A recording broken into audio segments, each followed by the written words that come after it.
Here are stories making news right now. I'm Rob Johnson. A new salvo in the race for governor. In fresh new ads, each candidate takes a jab at the other's real estate holdings. CBS 2 political reporter Derek Blakely has the story. The gubernatorial TV ad wars are heating up once again, and this time the two very wealthy candidates are trading barbs over their housing choices. A new spot from Governor Rauner's campaign calls J.B. Pritzker the porcelain prince of tax avoidance. It says Pritzker tore the toilets out of his second Gold Coast mansion and claimed the house was uninhabitable just to get a huge property tax break. In reply, a Pritzker ad claims Rauner owns 9 homes and has appealed his taxes a whopping 22 times.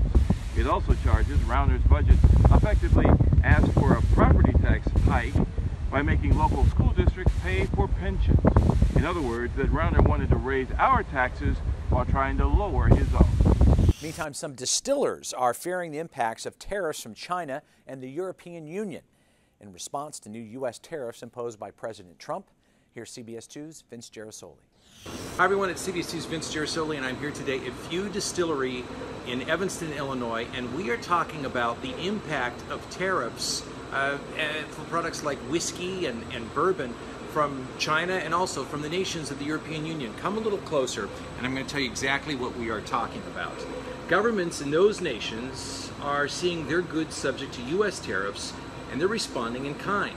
Whiskey sales have boomed abroad in recent years, but U.S. manufacturers may now be subject to 25% tariffs.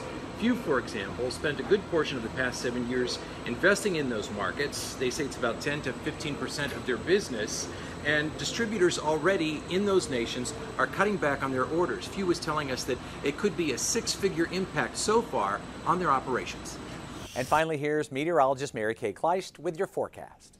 Well, more heavy rain throughout the afternoon and evening, especially for areas south of I-80. So we have a flood advisory for the bottom parts of Lake and Porter County and into northern Newton and Jasper counties in northwest Indiana.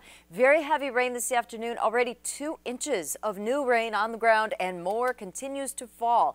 Temperatures are much milder as you head to the south. A little bit of a lake breeze is creating cooling. Waukegan only has 63 right now. It's 70 downtown. It's 85 in Joliet. 90 degrees is what the feels like temperature is in Joliet. So it's a little steamy as you start heading south, and south of that boundary we see 94 in St. Louis, 91 Indianapolis. So the front has stalled just south of Chicago, close to I-80. It looks like that's going to be the focus for our afternoon storminess, and that's exactly what we're seeing here on the radar picture. A lot of lightning showing up along that boundary. We have areas of low pressure that'll be riding along this. The stationary front won't be going anywhere anytime soon, so we're going to have to keep showers and thunderstorms in the forecast.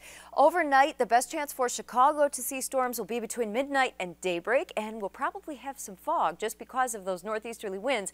Tomorrow, temperatures again in the 70s with a 40% chance of showers and thunderstorms.